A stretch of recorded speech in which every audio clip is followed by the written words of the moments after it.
বিসমিল্লাহির রহমানির রহিম। প্রিয় ভাই ও বোনেরা, মানব ইতিহাসের সবচেয়ে ভয়ঙ্কর পরীক্ষা, সবচেয়ে বড় ফিতনা, তা হল দাজ্জাল।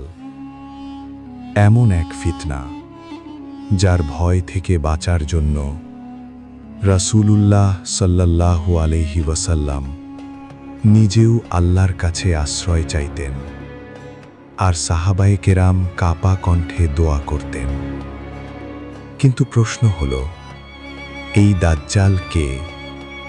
সে কবে জন্মগ্রহণ করেছিল? তার বাবা মা কারা? আর সে কিভাবে পৃথিবীতে এমন ভয়ঙ্কর বিপর্যয় সৃষ্টি করবে?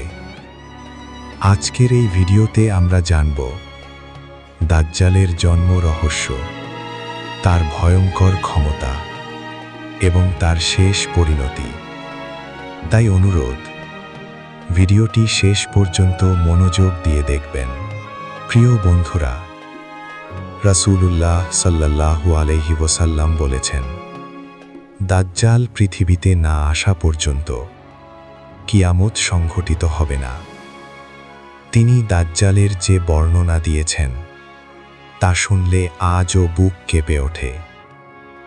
দাজ্জাল হবে খাটো ও মোটা, চেহারায় থাকবে অদ্ভুত কুৎসিতা, তার গায়ের রং হবে লালচে বা বাদামি, চুল হবে ঘন ও কোঁকড়ানো। সবচেয়ে ভয়ঙ্কর লক্ষণ, তার একটি চোখ হবে সম্পূর্ণ অন্ধ। সে চোখটি হবে আঙুরের মতো ফোলা, আর তার কপালে স্পষ্ট অক্ষরে লেখা থাকবে কাফের, কাফ ফা রা। এই লেখা শিক্ষিত অশিক্ষিত সব মুমিনই পড়তে পারবে আল্লাহর কুদরতে। দাজ্জালে হাঁটাচলা হবে অস্বাভাবিক, দুই পায়ের মাঝে থাকবে অস্বাভাবিক ফাঁকা, আর সে হাঁটবে কিছুটা বাঁকা হয়ে।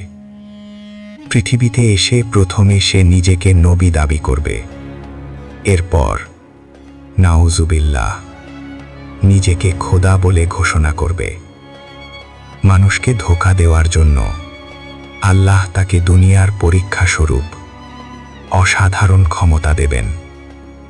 সে আকাশকে আদেশ করলে বৃষ্টি নামবে, মাটিকে আদেশ করলে ফসল জন্মাবে, নদী নালা পানির উৎস সবকিছুই তার নিয়ন্ত্রণে থাকবে। যারা তাকে খোদা বলে মেনে নেবে তাদের জীবনে আসবে প্রাচুর্য, সম্পদ আর আরাম। আর যারা অস্বীকার করবে তাদের জন্য অপেক্ষা করবে ক্ষুধা, দুর্ভিক্ষ এবং মৃত্যু। দাজ্জাল এক বিশাল গাধার পিঠে চড়ে সারা পৃথিবী ঘুরে বেড়াবে, যার দুই কানের ব্যবধান হবে প্রায় 120 ফুট। সে বাতাসের চেয়েও দ্রুত গতিতে পৃথিবীর এক প্রান্ত থেকে অন্য প্রান্তে পৌঁছে যাবে। মাত্র 40 দিনে মক্কা ও মদিনা ছাড়া পৃথিবীর প্রতিটি শহরে এসে প্রবেশ করবে। কিন্তু যখন সে মক্কা ও মদিনায় ঢুকতে চাইবে, ফেরেশতারা তাকে বাধা দেবেন। ফলে সে মদিনার বাইরে এক লবণাক্ত ভূমিতে অবস্থান নেবে। সেখান থেকে সে এমন এক ভয়ঙ্কর চিৎকার করবে, যার ফলে মদিনার ভেতরে থাকা সব মুনাফিক ও অবিশ্বাসী ভয়ে বেরিয়ে এসে তার সাথে যোগ দেবে। দাজ্জালের এই রাজত্ব চলবে 40 দিন। এরপর আল্লাহর পক্ষ থেকে এক মহা রহমত নেমে আসবে। হযরত ঈসা আলাইহিস সালাম আসমান থেকে অবতরণ করবেন এবং ফিলিস্তিনের বাবে লুদ নামক স্থানে দাজ্জালকে হত্যা করবেন। এবার আসি দাজ্জালের জন্ম রহস্যে। রাসূলুল্লাহ সাল্লাল্লাহু আলাইহি ওয়াসাল্লামের যুগে মদিনায় ইবনে সাইয়্যদ নামে এক রহস্যময় শিশুর কথা জানা যায়। সে জন্মগতভাবেই এক চোখে কানা ছিল, তার আচরণ ছিল অস্বাভাবিক, আর সে ছোটবেলা থেকেই নিজেকে নবী বলে দাবি করত। একদিন রাসূল সাল্লাল্লাহু আলাইহি ওয়াসাল্লাম ও হযরত ওমর রাদিয়াল্লাহু আনহু ছদ্মবেশে তার কাছে যান। রাসূল সাল্লাল্লাহু আলাইহি ওয়াসাল্লাম তাকে জিজ্ঞেস করেন, তুমি কি সাক্ষ্য দাও যে আমি আল্লাহর রাসূল? সে উল্টো প্রশ্ন করে, আপনি কি মানেন আমি আল্লাহর রাসূল? রাসূল সাল্লাল্লাহু আলাইহি ওয়াসাল্লাম তাকে প্রত্যাখ্যান করেন। আরও জিজ্ঞেস করা হলে সে বলে, আমি পানির ওপর একটি সিংহাসন দেখছি। রাসূল সাল্লাল্লাহু আলাইহি ওয়াসাল্লাম বলেন, ওটা শয়তানের সিংহাসন।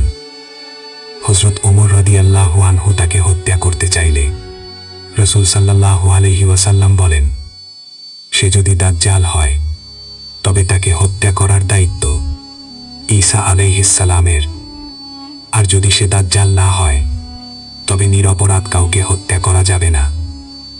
সাহাবাদের মাঝেও ইবনে সাইয়্যদকে নিয়ে মতভেদ ছিল।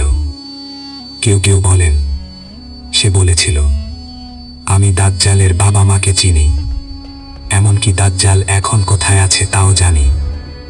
আর যখন তাকে জিজ্ঞেস করা হয়েছিল, তোমাকে যদি দাজ্জাল বানানো হয় তুমি কি রাজি হবে? সে বলেছিল, হ্যাঁ। পরবর্তীতে সে ইসলাম গ্রহণ করেছিল, যা এই রহস্যকে আরও গভীর করে।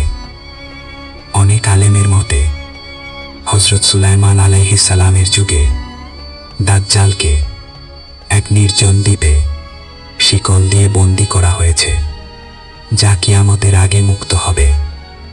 প্রকৃত সত্য একমাত্র আল্লাহই ভালো জানেন। আমাদের করণীয় একটাই, সব সময় দাজ্জালের ফিতনা থেকে আল্লাহর কাছে আশ্রয় চাওয়া। ভিডিওটি ভালো লাগলে লাইক দিন, শেয়ার করুন, আর সবাইকে জানার সুযোগ করে দিন। আল্লাহ হাফেজ।